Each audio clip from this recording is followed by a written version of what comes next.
see so many people here. Thanks for coming. And I want to start with 2 questions to all of you guys. So, who here would like to see more street trees where they live? Yeah? And is there anyone here who wouldn't like to see more trees? No, that's amazing. Wow, that's quite a surprise. Normally there are people who don't want more street trees. Also, has anyone here ever dug a pit for a tree? A street tree? For a street tree? No, not for any tree. Yeah. Oh, it's not many, is it? Okay. Right, that's just for my interest. Okay. Oh, we've done loads, haven't we? Yeah. I thought you might have done. Okay. I expect most of you know about street trees for living, SDFL, but I want to explain a bit how we work. Simply put, our charitable aims are to plant street trees to increase biodiversity and to promote a healthy relationship between trees and people, which is actually what you guys have been talking about also. Lewisham's tree stock is mostly Victorian, so many trees are coming to the end of their natural life, with quite a few having to be felled every year, about 100 I think felled every year. In 2008, at the time of austerity, measures, the council had no budget for planting new street trees or for replacing felled trees. So at that time, 2 residents who were very concerned at losing a big tree, a mature tree outside their home, got together and they met with the council's environmental team, Green Sea, who Anna's been talking about, and they set up a tree planting scheme. And that scheme became our charity, Street Trees for Living. Residents liaise with their neighbours to raise money and to find tree guardians, and the council subsidises and subcontracts the planting of the trees at a much reduced price and ensures the trees against failure or vandalism for the first 2 years. It's a real challenge to plant street trees. And this is what the ground can look like. That's actually the photograph taken outside my home. That's what it looks like under the paving slabs. So you can see how difficult it is. In the first year, 2 trees were planted, and 11 years later, we plant about 450 trees every year across Lewisham. And we use basically the same working model. And because we engage residents in funding and maintaining the trees, not only are they cheaper to plant, but they also survive. And we have reduced the failure rate of trees from about 30% to 5%. By the end of this planting season, we'll have planted 1,950 trees, with the work of about 500 volunteers each year. Okay, so that's our map. Actually, it's not updated, but anyway, that's what our map of trees looks like. And each of those dots is one tree, and each dot has its own legend, what it is, where it is, all that. We collect an enormous amount of data to assess our biodiversity and the health of our trees. And we can cut this data in any way to show all kinds of different metrics. The charity supports and encourages hundreds of street representatives and 18 ward representatives. And we to raise funds, survey the streets, find potential tree pits using C-scope scanners, choose species with a mind to biodiversity, cost, and our right tree, right place policy. We consult with neighbours about whether they want trees, and many don't. We help them to water trees each summer for 3 years after planting. We repair stakes and cages, do simple pruning and weeding around the tree sites, and we also have teams of core volunteers who do tree care work, organise our data and planting schemes. And if anyone here wants to join in, please do come and see me afterwards.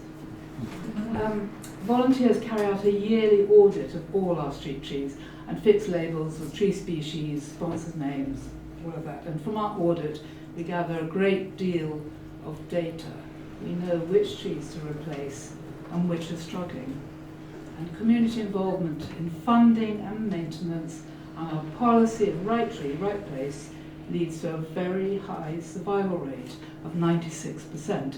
And everyone in the charity gets incredibly bored of me saying this, but there is no point in planting a tree if you're not going to look after it. None at all. So we say that the survivability of trees is more important than the quantity of trees planted. Okay, so we've had the benefits of trees. Shall I miss them out? No, they're different. Oh, okay. I don't think, well, obviously I don't have to persuade anyone here of the benefits of trees. You all said you wanted more trees. But I want to emphasise the importance of planting street trees as opposed to whips in parks. Both have their place, of course. But street trees are more challenging to plant, but they have much, much more impact. And these are some of the benefits. Some are kind of unexpected. Maybe you wouldn't know about urban cooling or encouraging walking or cycling, slowing traffic. And I'll often show you a picture of how trees discourage fly tipping. Now, I don't know, I guess most people here are local. Does anyone know what that is? Yes. Yeah. Okay. Well, that picture, those pictures are taken 5 years apart, and it is the same place. Lewisham Blossoms. This is the name of our more public-facing projects. On the back of our successful track record with the resident street trees, we apply for and are awarded government money and other funding to plant street trees in public places where there are fewer residents who feel able to give donations, such as outside schools, along main roads, in areas of low percentage tree canopy, areas of high pollution, outside community centres, doctors' surgeries, nurseries, primary schools and secondary schools. We plant short avenues of 10 trees outside at least 10 primary schools in Lewisham every year. Planting at that scale has literally no effect on climate change at all. It does nothing for climate change, but it does mitigate against local pollution, and it creates screening from busy roads for kids going to school. That's our school. That's our school. Is that your school? Yeah, and it's amazing. It's amazing. Oh, that's nice. That's good. We provide lesson plans and involve teachers, parents and children in watering trees. And we're extra careful about what species we plant near schools, and we never plant high pollinators in case they exacerbate hay fever or asthma. Actually, it's really frustrating because silver birch are terrible pollinators 2 weeks of the year, but the rest of the year are absolutely brilliant for gathering out pollution. So that's quite annoying. But anyway, the children name the trees and choose some pretty funny ones. You can imagine every year we get Tree McTreeface and all sorts of names. We have other pilot projects on the go. Community Blossoms is rolling our working method out across other boroughs in London. So we're trying to take over, basically we're trying to take over the world.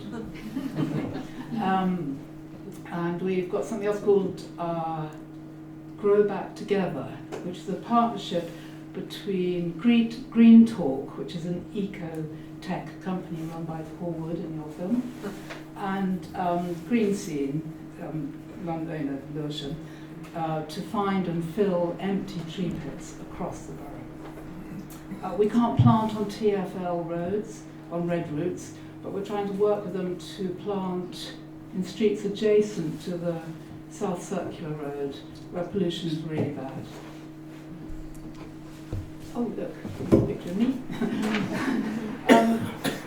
Here are subcontractors planting our 1000th tree outside Grinlingham School. And this winter we'll be planting our 2000th tree. Okay, so there are frequent challenges when planting street trees. You're finding suitable sites. Under the pavement, as you've seen, is a sort of spaghetti junction of utilities which must be avoided. residents can be understandably worried about subsidence. And the law about trees and insurance is impossible, and the trees always come up worse. But this is where consultation is very important. Our trees are owned by Lewisham Council and are part of their tree stock. But our right tree, right place policy is reassuring to residents. But if someone doesn't want a tree because they encourage the birds to sing or they encourage burglars to burgle, they're never going to change their mind. We do try.